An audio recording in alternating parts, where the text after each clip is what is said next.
கர்த்தருடைய பரிசுத்த நாமத்துக்கு ஸ்தோத்திரம். இன்று நமக்கு அருளப்பட்ட தெய்வ வார்த்தை யோவான் 10:11. நானே நல்ல மேய்ப்பன், நல்ல மேய்ப்பன் ஆடுகளுக்காக தன் ஜீவனை கொடுக்கிறான். இந்த வசனத்தில் சொல்லப்பட்டிருக்க நல்ல மேய்ப்பன் கர்த்தராகிய இயேசு கிறிஸ்து மாத்திரம்தான். கர்த்தராகிய இயேசு கிறிஸ்து இந்த ஆடுகளாகிய நமக்காக தன்னுடைய ஜீவனையை கொடுத்தார். நம்ம பாவத்திலேருந்து மீட்டு எடுக்கிறதுக்காக, நம்மை மீட்டு நித்திய ஜீவனை பெற்றுக்கொள்வதற்காக அவர் தன்னை தானே அர்ப்பணித்தார். அவர் தான் ஒரு நல்ல மேய்ப்பன். ஏன்னா தொலைந்து போன ஆடுகளை கண்டுபிடிக்கிறதுக்காகவும் அவர் அண்டையில் சேர்த்து கொள்வதற்காகவும் தான் அவர் இங்கே வந்தார். நம்மளை ரட்சிப்பதற்காகவும் நம்மை மீட்டு கொள்வதற்காகவும் தான் அவர் இந்த உலகத்துக்கே வந்தார். வந்து தன்னையே அர்ப்பணித்து பலியாக கொடுத்து நம்மை மீட்டு கொண்டார். நம்ம பின்பற்றுகிறவர்களுக்காக தன்னோட உயிரையே தியாகம் செய்ய தயாராக இருக்கிற அவருடைய அன்பும் கிருபையும் நம்ம நினைச்சே பார்க்க முடியாது. அவர் தான் நல்ல மேய்ப்பன். ஒரு நல்ல மேய்ப்பன் தன்னோட ஆடுகளுக்காக எதை வேணாலும் செய்கிறதுக்கு துணிந்தவனாக இருப்பான்.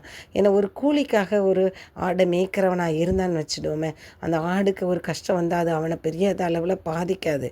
ஆனால் தன்னுடைய சொந்த ஆடுகளுக்கு ஒரு கஷ்டம் வரும்போது அந்த மேய்ப்பன் தன் ஜீவனை பார்க்கலாம். ஒரு முள்ளில் போய் மாட்டிக்கிட்டுனா அந்த முள்ளுக்குள்ளே போய் கூட இறங்கி ஆட்டை மீட்கிறதுக்கு நினைப்பான். அதுதான் அவனோட ஆடாக இருக்கும்போது நாம் எல்லாருமே அவருடைய ஆடுகள், நாம் தான் அவருடைய மந்தைகள். அவர் நம்மை மேய்ப்பதற்காக வந்தார், நம்ம நல்ல வழியில் நடத்துறதுக்காக வந்தார். அவர் யாரெல்லாம் நம்புகிறோமோ அவர்களெல்லாம் அவருடைய மந்தையில் சேர்ந்து கொள்ள முடியும்.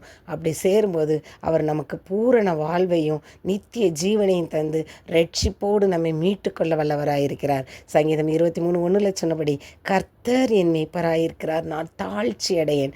அவர் நம்மோட மேய்ப்பராக இருந்தால் நம்மளுக்கு எந்த ஒரு கவலையுமே இல்லை. ஏன்னா அவர் நம்மை எப்பவும் உயர்ந்த ஸ்தலத்தில் தான் வைக்கக்கூடியவராக இருக்கிறார். எபேசியர் 5:2 சொன்னபடி கிறிஸ்து நமக்காக தம்மை தேவனுக்கு சுகந்த வாசனையாக காணிக்கையாகவும் பலியாகவும் ஒப்பு கொடுத்து நம்மில் அன்பு கூர்ந்தது போல நீங்களும் அன்பிலே நடந்து கொள்ளுங்கள்னு சொல்லியிருக்காங்க.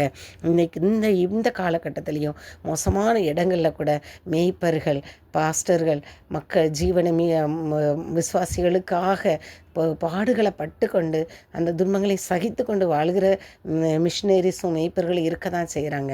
நாமளும் அவரை போல மற்றவர்கள்ட்ட அன்பு கூர்ந்து ஒரு நல்ல மேய்ப்பராய் மாறுவதற்கு நாமளும் நம்மை தகுதிப்படுத்திக் கொள்வோம். ஸ்தோத்திரராஜா, நன்றியோடு துதிக்கிறோம் அப்பா. நீரே நல்ல மேய்ப்பன். உம்முடைய மந்தையில் சேர்ந்து கொள்ளக்கூடிய ஒவ்வொரு ஆடுகளாய் நாங்கள் மாறணும் ராஜா. நீரே எங்களுக்கு வழியாய் எங்களை நல்ல புல்லுள்ள இடங்களில் மேய்க்கக்கூடிய தகப்பனாய் இருங்க. இயேசு கிறிஸ்து மூலம் வேண்டிக் கொள்கிறேன் பிதாவே, ஆமேன்.